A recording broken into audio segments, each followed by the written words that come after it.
Hello and welcome from Kyiv, the heart of hard political and diplomatic discussions all around the world. Please subscribe to our channel to stay tuned.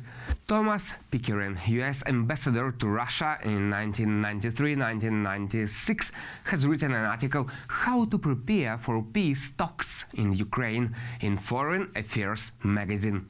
We would like to outline three key misconceptions of Ambassador Pickering, which impeded him from getting a balanced and unbiased vision of a peaceful solution to the war against Ukraine.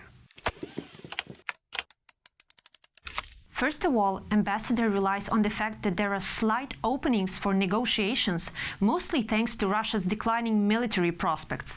Ukraine was ready to negotiations before Russia's genocidal actions in Bucha, Irpin, Borodyanka, and then in Izum and Kherson.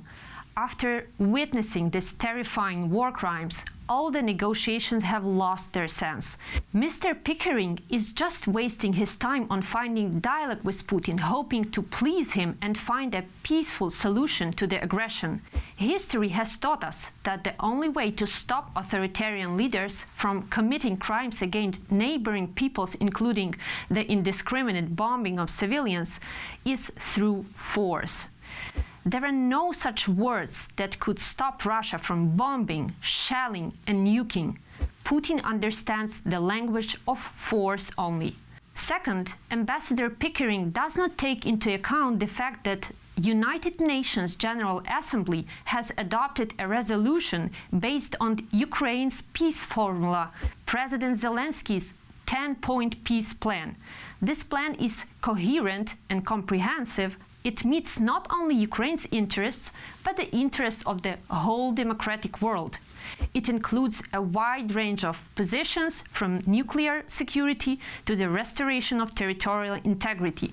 Instead, Ambassador Pickering considerates on the potential peace plans by China, India, Turkey, EU, and OSCE, whose peaceful aspirations could be praised, but in practice they cannot be implemented, as some points are required dubious and do not meet Ukrainian national interest.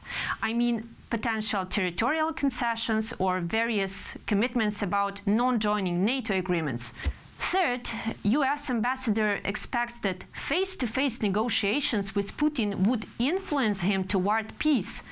When proposing direct negotiations, Ambassador demonstrates his naive and misguided support for Putin. As a Putin versteher, he ignores or downplays the previous rounds of direct negotiations. Putin had many direct talks with various world leaders, from American to Chinese ones, and this did not stop him from invading Ukraine and committing the war crimes.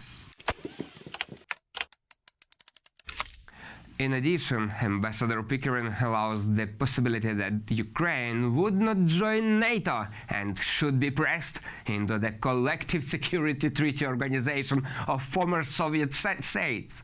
Funny.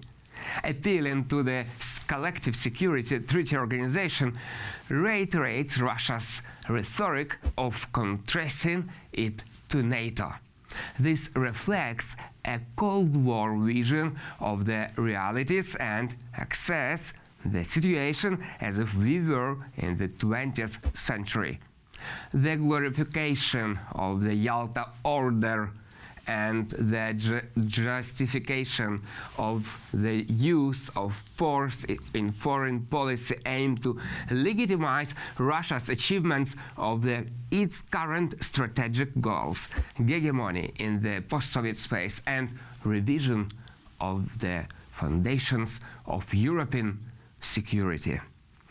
Ambassador prolongs the perspective that views the post-war order, particularly the division of Europe into Western and Soviet spheres of influence, as a stable and effective system that prevented global conflict and ensured stability for several decades. When I read this plan, I feel déjà vu, because I used to live in this country,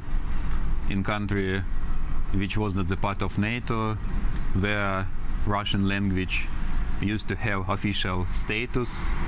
It was Ukraine before Russian invasion, and all these measures did not help protect my country. And now Russia seized the part of Ukraine, and some guy from United States proposed organize a referendum to legalize this occupation. I think it is not fair, it is not solution for this situation, and these measures just encourage Russia for further action.